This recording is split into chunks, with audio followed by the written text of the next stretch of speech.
এতটা crispy French fry ঘরে বসে তৈরি করে ফেললাম কিভাবে বলুন তো। আসসালামু আলাইকুম এভরিওয়ান, সবাই কেমন আছেন? আশা করি সবাই খুব ভালো আছেন। আবারও চলে এলাম আপনাদের মাঝে নতুন একটি রেসিপি নিয়ে। আজকে তৈরি করেছি ঘরে বসে খুব অল্প কিছু উপকরণ একদম ভিন্ন স্বাদের ক্রিস্পি ফ্রেঞ্চ ফ্রাই। মজাদার ফ্রেঞ্চ ফ্রাইটা কিভাবে তৈরি করেছি চলুন বেশি কথা না বাড়িয়ে ফুল রেসিপিটি দেখে নেই।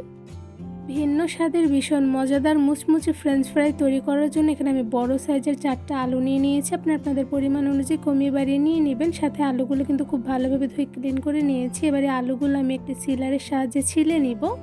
আলুর খোসাগুলো ছাড়িয়ে নেওয়ার জন্য আপনারা চাইলে কিন্তু এখানে বটি বা ছুরিও ব্যবহার করতে পারেন। তো এই পর্যায়ে আমি ছিলার দিয়ে খুব ভালোভাবে আলুর উপর থেকে খোসাগুলো ছাড়িয়ে নিয়েছি। এবার এই সবগুলো আলু আমি সেমভাবে খোসাগুলো ছাড়িয়ে নিব। সবগুলো আলুর খোসা ছাড়িয়ে নিয়ে আলুগুলো আমি খুব ভালোভাবে ধুয়ে ক্লিন করে নিয়েছি। এবার আলুগুলো কেটে নিব। আলুগুলো কেটে নেওয়ার জন্য এখানে আমি একটি ফ্রেঞ্চ ফ্রাই কাটার ব্যবহার করছি। আপনারা চাইলে কিন্তু এই কাজটা ছুরি দিয়েও করতে পারেন, বাট এই কাটার দিয়ে কেটে নিলে সেক্ষেত্রে কিন্তু খুব সুন্দর একটি ডিজাইন হয়। তো এই পর্যায়ে আমি আলুগুলো ছোট ছোট পিস করে কেটে নিচ্ছি। কাটার দিয়ে আলুগুলো অনেকটা পরিমাণে পাতলা করে কেটে নিয়েছি। একটু বেশি পাতলা করে কেটে নিলে সেক্ষেত্রে কিন্তু ফ্রেঞ্চ ফ্রাইগুলো ভীষণ পরিমাণে মুচমুচে হয়। তো এই পর্যায়ে দেখতেই পাচ্ছেন মাশাআল্লাহ কাটার দিয়ে কেটে নেওয়ার পর আলুগুলো দেখতে কিন্তু খুবই সুন্দর হয়েছে। এবার সবগুলো আলু সেমভাবে আমি কাটার দিয়ে কেটে নিব। সবগুলো আলু কাটার দিয়ে লম্বা শেপে খুব সুন্দর ডিজাইন করে কেটে নিয়েছি। তো এই পর্যায়ে দেখতেই পাচ্ছেন অনেকটা পরিমাণে পাতলা করে কিন্তু আলুগুলো কেটে নিয়েছি। এবার এই সবগুলো আলু থেকে আমি পানি ঝরিয়ে নিব। আলু থেকে এক্সট্রা পানিগুলো ছড়িয়ে নেওয়ার জন্য একটি প্লেটের উপরে টিস্যু দিয়ে তার উপরে আমি সবগুলো আলুর পিসগুলো দিয়ে দিচ্ছি। টিস্যুর উপরে সবগুলো আলুর পিস তুলে নেওয়া হয়ে গিয়েছে। এবার উপর থেকে আরেকটা এক্সট্রা টিস্যু দিয়ে আমি উপর থেকে চেপে চেপে খুব ভালোভাবে পানিগুলো শুকিয়ে নিচ্ছি। কীভাবে শুকিয়ে নিচ্ছি আশা করি দেখেই বুঝতে পারছেন। আর এইভাবে আলুগুলো পুরোপুরি পানিগুলো শুকিয়ে নিলে সেক্ষেত্রে ফ্রেঞ্চ ফ্রাইগুলো কিন্তু ভীষণ পরিমাণে মুচমুচে হয়।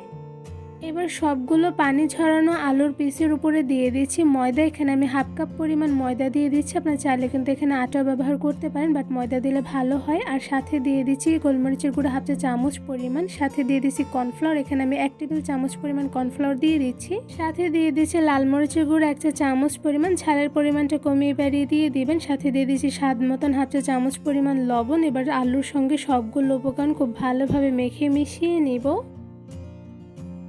বেশ কিছুক্ষণ সময় নিয়ে সব ধরনের উপকরণের সঙ্গে আলুর পিসগুলো খুব ভালোভাবে মেখে মিশিয়ে নিয়েছি। তো এরপর যে দেখতেই পাচ্ছেন আলুর উপর থেকে কিন্তু সবগুলো উপকরণ দিয়ে খুব ভালোভাবে কোট করে নেওয়া হয়ে গিয়েছে। এবার সবগুলো ফ্রেঞ্চ ফ্রাই আমি গরম তেলের মধ্যে কালার করে ভেজে নিব। ফ্রেঞ্চ ফ্রাই ভাজার জন্য প্রথমে একটি প্যানের মধ্যে দিয়ে দিচ্ছি রান্নার সয়াবিন তেল পরিমাণ অনুযায়ী। এবার তেলগুলো হালকা গরম হয়ে আসলে এর মধ্যে একটা একটা করে কোট করে রাখা আলুগুলো দিয়ে দিচ্ছি। গরম তেলের মধ্যে আলুগুলো দিয়ে কিছুক্ষণ সময় নিয়ে খুব ভালোভাবে কালার করে ভেজে নিব। আলুগুলো ভীষণ পরিমাণে মুচমুচে করে ফ্রাই করার জন্য প্রথম পর্যায়ে কিন্তু চুলার আঁচটা একদম হাইতে রেখে পরবর্তীতে কিন্তু চুলার আঁচ মিডিয়াম টু লোতে রেখে ভেজে নিতে হবে। তাহলে কিন্তু ভেতর থেকে একদম পারফেক্টলি কুকড হবে, সাথে কিন্তু উপর থেকে ভীষণ পরিমাণে মুচমুচে হবে। ফ্রেঞ্চ ফ্রাইগুলো মুচমুচে করে ভেজে নেওয়ার জন্য একটু বেশি সময় নিয়ে চুলার আঁচ মিডিয়াম টু লোতে রেখে ভেজে নিতে হবে, তাহলে কিন্তু একদম পারফেক্ট হবে। বেশ কিছুক্ষণ সময় নিয়ে চুলার আঁচ মিডিয়াম টু লোতে রেখে ফ্রেঞ্চ ফ্রাইগুলো কালার করে ভেজে নিয়েছি। তো এরপর যে একটা ছাঁকনির সাহায্যে ছেঁকে সবগুলো ফ্রেঞ্চ ফ্রাই তুলে নিয়েছি। আর এদিকে দেখতেই পাচ্ছেন মাশাআল্লাহ দেখতে কিন্তু খুবই লোভনীয় হয়েছে। এবারে সবগুলো ফ্রেঞ্চ ফ্রাই একটা ঝুড়িতে তুলে নিব। একদম সহজভাবে কোনো রকম ঝামেলা ছাড়া শুধুমাত্র কয়েকটা উপকরণ দিয়ে ঘরে বসে তৈরি করে ফেলেছি দারুণ মজাদার perfect crispy French fry. French ফ্রাইগুলো তৈরি করা কিন্তু খুবই সহজ, সাথে ফ্রেঞ্চ ফ্রাইগুলো খেতে কিন্তু অসম্ভব মজাদার হয়ে থাকে। এই ফ্রেঞ্চ ফ্রাইগুলো অল্প কিছু উপকরণ দিয়ে কতটা পরিমাণে মুচমুচে করে ভেজে নিয়েছি আশা করি আপনারা সাউন্ড শুনে বুঝতে পারছেন। এই ফ্রেঞ্চ ফ্রাইগুলো উপর থেকে যেমন ক্রিস্পি হয়েছে সাথে ভেতর থেকে হয়েছে ভীষণ পরিমাণে সফট। আর এই মুচমুচে ফ্রেঞ্চ ফ্রাইগুলো কিন্তু এমনি খেতে যেমন ভালো লাগে সাথে কিন্তু সস দিয়ে ভরিয়ে খেতে বেশ মজাদার হয়ে থাকে। বিকেলের নাস্তায় ঝটপটে মজাদার ফ্রেঞ্চ ফ্রাই খুব সহজে কিন্তু আপনার ঘরে বসে বানিয়ে নিতে পারবেন। এই ক্রিস্পি ফ্রেঞ্চ ফ্রাই তৈরির রেসিপিটি কেমন লেগেছে তা অবশ্যই কমেন্ট করে জানাবেন। রেসিপিটি ভালো লেগে থাকলে আমার চ্যানেলটি সাবস্ক্রাইব করে ভিডিওতে বেশি বেশি লাইক কমেন্ট শেয়ার করে আমার পাশেই থাকবেন। আজকে এখানে বিদায় নিচ্ছি। সবাই সুস্থ থাকবেন, ভালো থাকবেন। আল্লাহ হাফেজ।